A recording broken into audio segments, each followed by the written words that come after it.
Graça e paz, meus irmãos. Hoje, capítulo 26 de Atos dos Apóstolos. Graças a Deus, até aqui o Senhor tem nos abençoado, ajudado, e nós estamos quase terminando nossos devocionais no livro de Atos dos Apóstolos, que também podemos chamar de Atos do Espírito Santo através dos apóstolos. É um privilégio poder estudar. Estou muito contente em poder estar concluindo este projeto com os irmãos, sabendo das notícias que muitos irmãos têm acompanhado e sendo edificados e aprendendo da palavra de Deus, renovando a sua mente e aquecendo o seu coração e a sua fé com a palavra de Deus. Nós terminamos o capítulo 25 ontem, com o governador Festo movimentando e promovendo mais uma audiência para esclarecer a situação de Paulo. Mais uma audiência. E desta vez, agora, esta audiência ficou mais interessante ainda, porque agora estavam reunidas ou se reuniriam as principais autoridades e pessoas importantes daquela região. Além do governador Festo, as autoridades locais, tinham também autoridades de Jerusalém e ainda o rei Agripa estava ali também, que foi o principal motivador dessa audiência. Foi fundamental, foi muito importante essa audiência e Paulo estava ali certamente tenso, mas cheio do Espírito Santo, cheio da graça de Deus, para poder se defender e, mais uma vez, mesmo sendo interrogatório, poder pregar a palavra de Deus, que ele sempre aproveitava esse momento.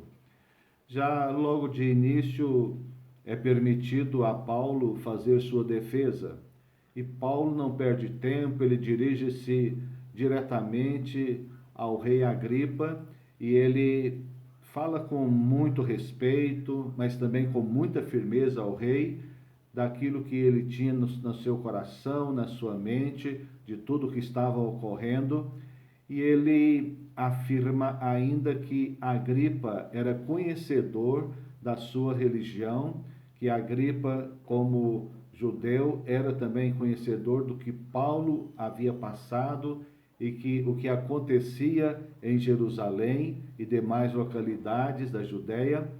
E Paulo, ele é enfático, ele não poupou, foi respeitoso, mas ele também transferiu, de certa forma, um pouco da responsabilidade, ou de certa forma também quis trazer à memória de Agripa a sensatez, né, que precisava de ter naquele momento.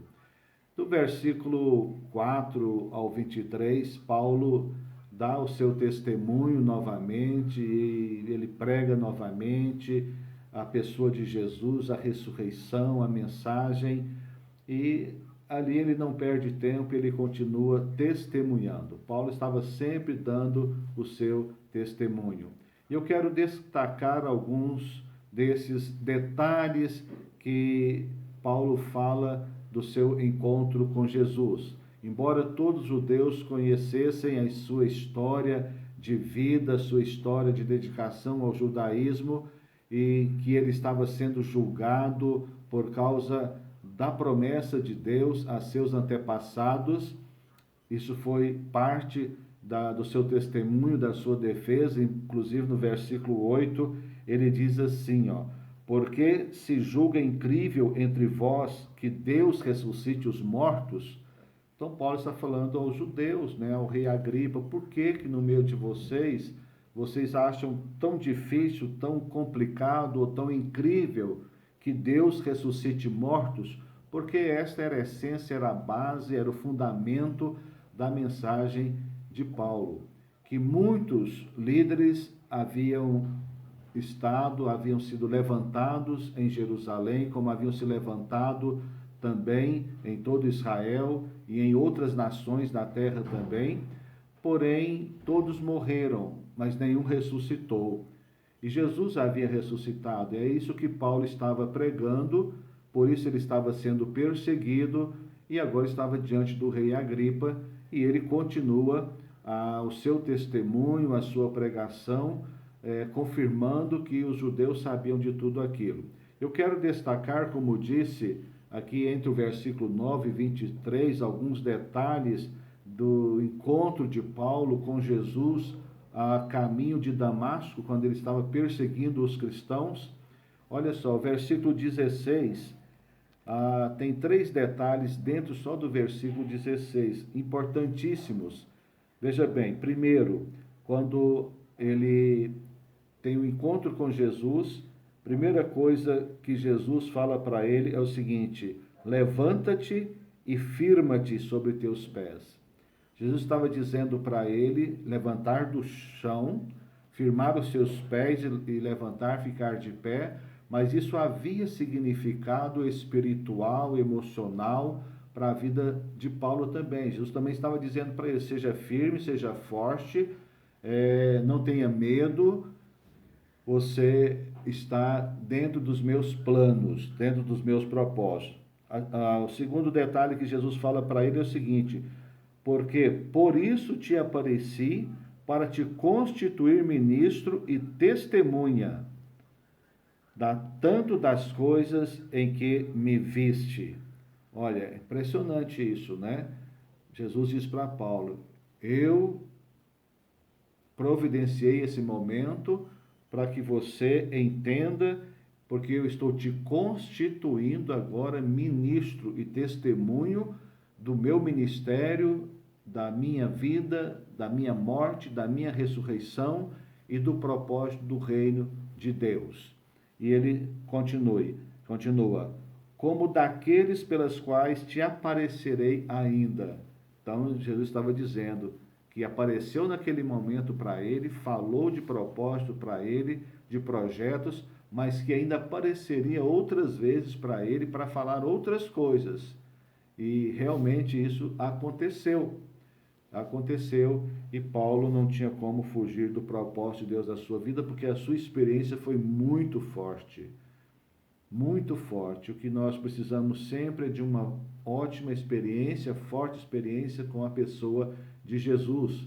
Muito mais do que conceitos religiosos, muito mais do que saber coisas da religião, nós precisamos de uma experiência pessoal com o Senhor Jesus. É isso que faz a diferença. Ninguém pode demover da fé uma pessoa que tem uma experiência pessoal, um encontro pessoal com Cristo Jesus. Foi o que ocorreu com Paulo. Sua experiência foi muito forte. No versículo 17, Jesus promete livrá-lo dos gentios. Impressionante isso, né? Jesus promete livrá-los dos gentios, que ele iria pregar aos gentios e Jesus ia protegê-lo dos gentios, mas não diz que protegia Paulo dos judeus. Isso que eu acho muito interessante, porque Paulo, como judeu, um religioso judeu, as pessoas conheciam ele, as autoridades da religião conheciam Paulo, porque Paulo também era um líder em Jerusalém, mas Jesus sabia que Paulo seria perseguido por essas autoridades. Certamente muitas dessas autoridades eram até pessoas amigas de Paulo. Certamente algum era companheiro de Paulo em algum dos trabalhos, até das próprias perseguições. E Paulo é perseguido também pelos judeus, mas Jesus disse que livraria Paulo dos gentios. Deus é um Deus de propósito e nós não entendemos algumas coisas, ou até muitas coisas não entendemos. Por isso a vida cristã é pela fé. A vida cristã não é pelo que nós vemos, nem pelo que nós sentimos. E o apóstolo Paulo depois escreve isso aos Coríntios: não vivemos por vista, não andamos por vista, mas andamos por fé. E Paulo creu, e depois que Paulo creu, ninguém tirou isso mais do seu coração. No versículo 19, Paulo dirige-se diretamente ao rei Agripa, né? Olha só, pelo que, ó rei Agripa, não fui desobediente à visão celestial.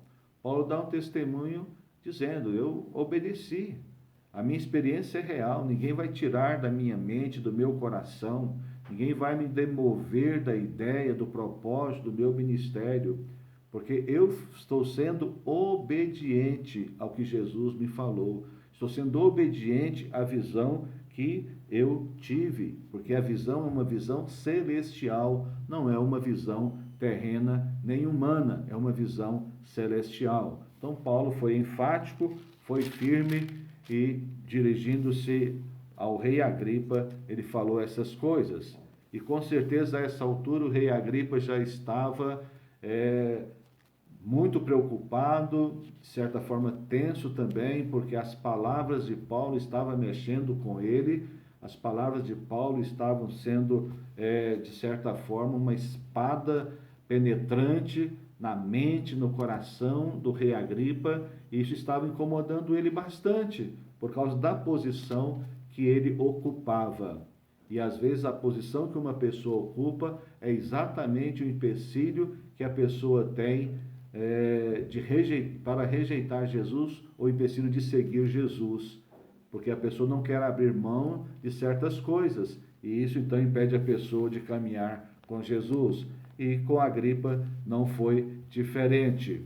Então vamos ver do 22b e 23 o resumo da essência da pregação que Paulo estava fazendo, que ele fez e que sempre fazia. O 22b diz assim: nada dizendo, senão o que os profetas e Moisés disseram haver de acontecer. Paulo está dizendo: eu não tenho pregado nada, absolutamente nada, a não ser aquilo que Moisés e os profetas pregaram e que os nossos pais creram, ainda crê, e todos estão esperando, e todos dizem crer. Todos os judeus dizem crer em Moisés e nos profetas. E o 23 ele diz: isto é, que o Cristo devia padecer e, sendo o primeiro da ressurreição dos mortos, anunciaria a luz ao povo e aos gentios. Então, os judeus criam na chegada do Messias, como crê até os dias de hoje, ainda espera o Messias chegar. Só que quando Jesus chegou, eles não identificaram, porque eles esperavam um Messias que viesse resolver os problemas terrenos, reinar sobre os problemas terrenos. E eles esperavam sim. Só que Jesus veio de uma outra maneira, de uma outra forma, com um ministério espiritual. É claro que Jesus vai reinar também no milênio em Jerusalém, estabelecer o seu trono em Jerusalém e reinar dali, mas os judeus misturaram todas as coisas, todas as palavras proféticas, tudo aquilo, e não souberam identificar, discernir a presença de Jesus. E Paulo prega então, e quando ele enfatiza esses detalhes, é claro que a Bíblia não traz todos os detalhes daquela reunião, todos os detalhes da palavra de Paulo, mas essa era a essência da palavra de Paulo. Festo, o governador, entra na conversa, ele toma a palavra, ele interrompe Paulo e diz: Paulo, você está louco. As muitas letras têm feito você perder o bom senso, e você está aí alucinado, Paulo, não é? Você está alucinado com tanto estudo, com tanta letra, sabe? Isso nos dias de hoje às vezes ocorre. Há pouco tempo, conversando com uma pessoa muito religiosa e uma pessoa temente a Deus, preocupada em servir a Deus, em servir as pessoas, mas me disse uma frase que é muito comum quando as pessoas não têm entendimento correto da palavra de Deus. Essa pessoa me disse que não lia a Bíblia, apenas recebia alguns textos da igreja dele, ele lia aqueles textos, mas a Bíblia ele não lia porque a Bíblia era complicada e quem lê a Bíblia corre o risco de ficar louco. Impressionante que a essa altura de mais de 2000 anos, ainda tem pessoas pensando desta forma. Fecho da mesma maneira, mas essa é uma mentira que a religião coloca nas pessoas. Há uma mentira que a religião coloca para manipular as pessoas. É exatamente o contrário. As pessoas precisam lerem a Bíblia, estudarem a Bíblia para não serem manipuladas. porque o Espírito vivo habita em cada um daqueles que têm Cristo Jesus na sua vida.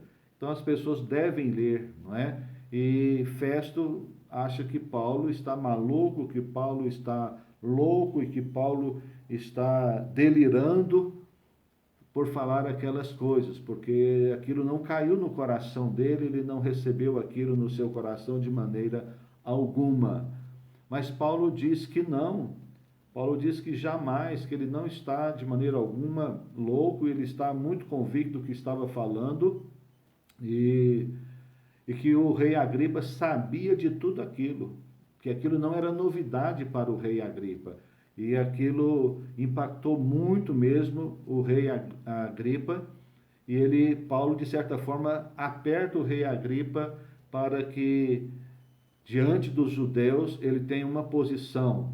Mas o rei Agripa, para manter ali a sua pose, para manter a sua função, manter o seu cargo, ele não abre mão, ele fica fechado, endurecido. Mas no versículo 28, o rei Agripa tem uma reação e ele fala algo a Paulo. Ele diz: por pouco me persuades a me fazer cristão. Por pouco.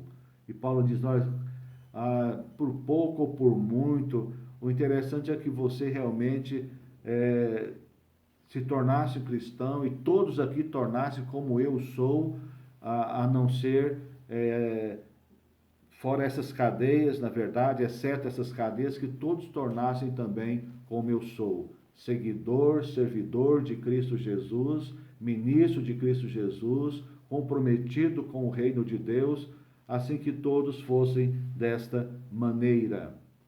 Mas assim eles procuram terminar a reunião, a audiência, e Festo, Berenice, com algumas autoridades, e Agripa, depois que termina, levantam certamente a caminho do palácio, eles vão conversando, e eles chegam todos a uma conclusão de que não havia crime algum em Paulo, ou nenhum feito de Paulo passível de punição e muito menos de morte.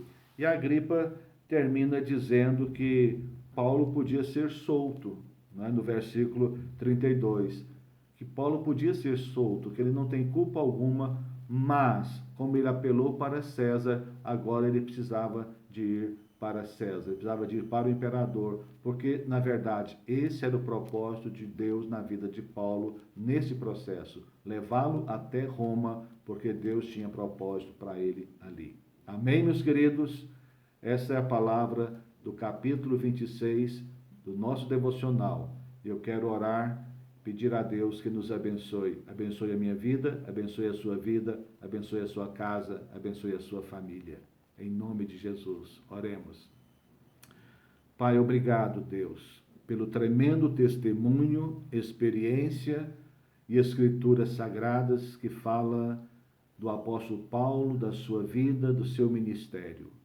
Meu Deus, nós queremos pedir ao Senhor que guarde as nossas casas, guarde as nossas famílias, Senhor, a minha e de todos aqueles que estão conectados conosco, possam, Senhor amado, ser guardados, protegidos, e que o Espírito do Senhor se encarregue de trazer ao coração de cada um a verdadeira aplicação, conforme a necessidade de cada um, para a glória do teu nome. Ó Deus, muito obrigado, eu te peço e te agradeço em nome de Jesus. Amém. Amém, meus queridos, e até o capítulo 27.